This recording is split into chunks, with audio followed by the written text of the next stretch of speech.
Hi there and welcome back to my channel. Today I'm sharing with you our family's plans for summer break.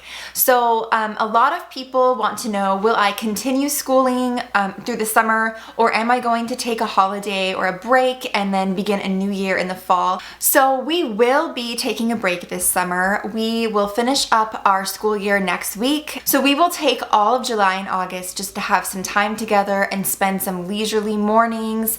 I have a whole little list of things that I will do each week. I broke down my schedule and I'll share that in just a little bit.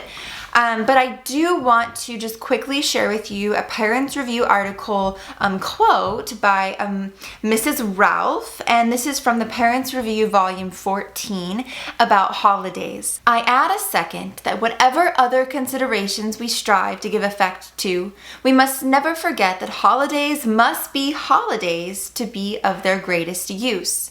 No amount of general or particular interest which may be awakened, no stores of knowledge which may be gained in them, can or will compensate our children for the loss of what the holiday stands for in the mind of the child.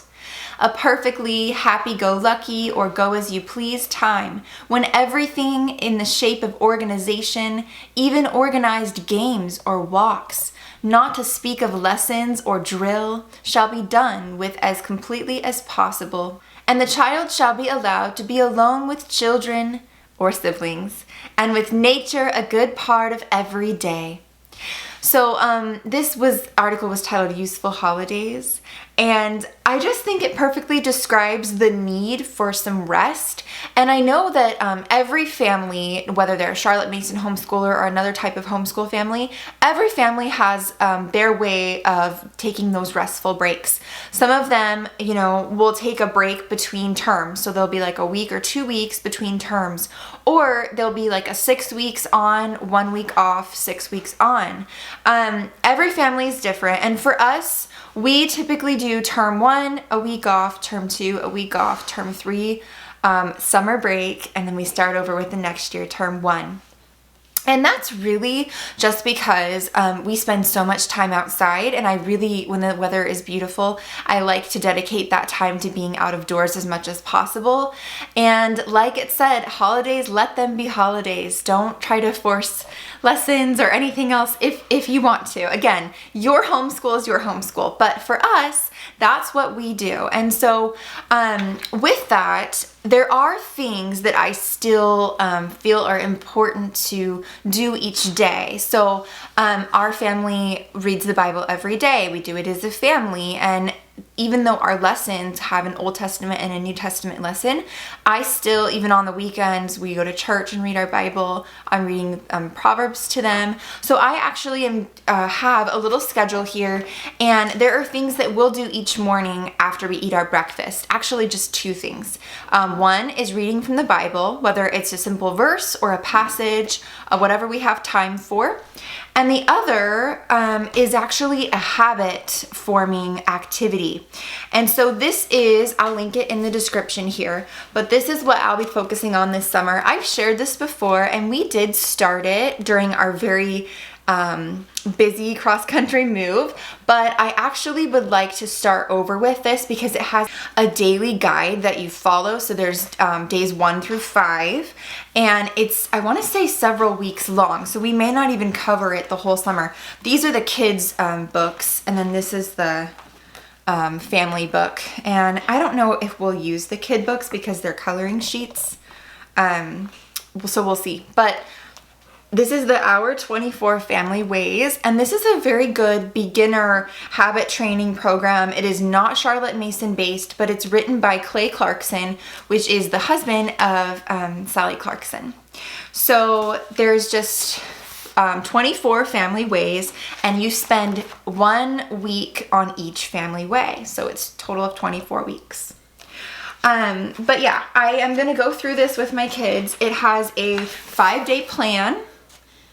And like I said, I'm going to link it below, but we will do this after breakfast, just as a quick, we're sitting down, and it actually has Bible passages for each day too. So I may just even have my Bible out with this and stick with this as my guide. This is all we will do as far as lessons. We're not going to do any reading or math. My kids are always reading, so don't worry. They'll get a lot of reading in the summer, but we won't do any reading instruction or math instruction. We're always learning, but we are going to take a break from our lessons. And like I said, this will be the only formal thing we sit down to do, and we'll be doing it while we're already at breakfast.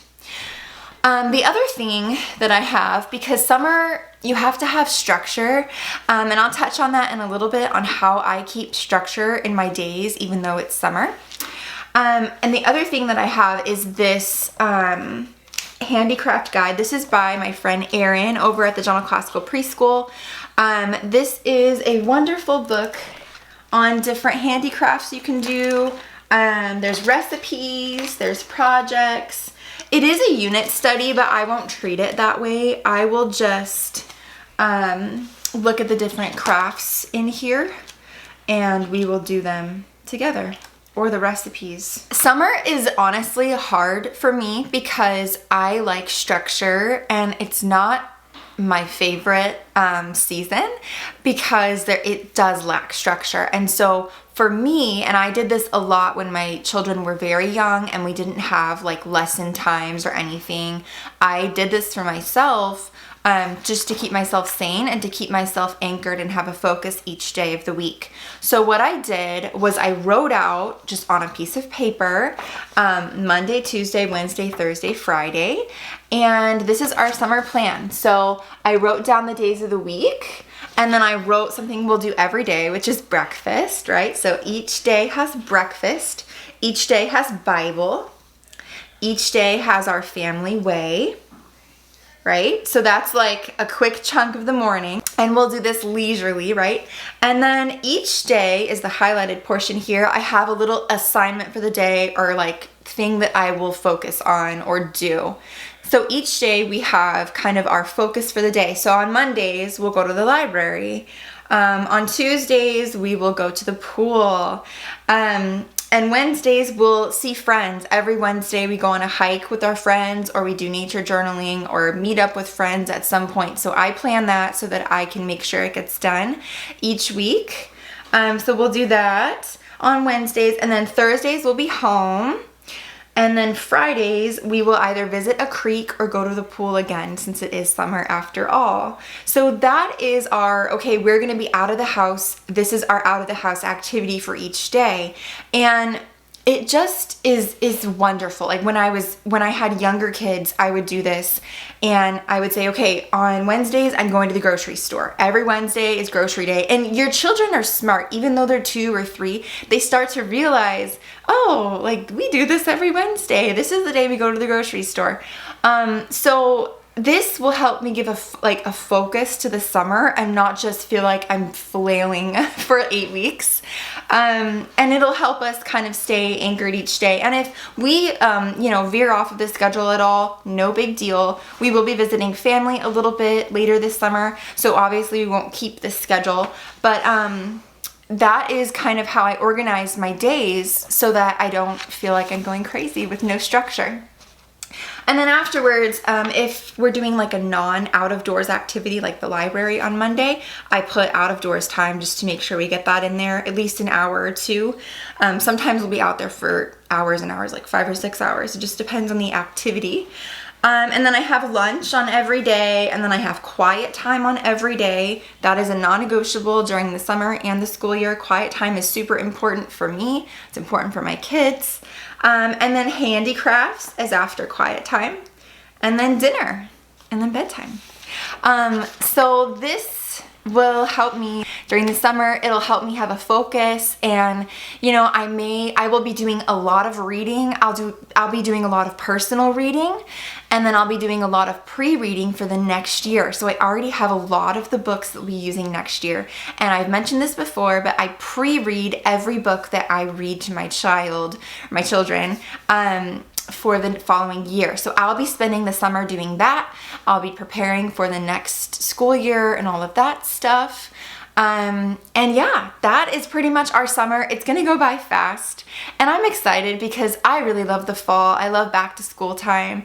I love everything about September and October, November. It's my favorite. Hopefully this was helpful to you. If you have any questions, let me know. And in my group, my Living in Color community, I already shared this, and I actually already shared a really cute little like weekly graphic that I made for them to print out for free. So if you are interested in that, I have that. I have a lot of really cool cleaning lists and things that I've made over there, and that's all for free. And then I have a lot of exclusive videos over there too.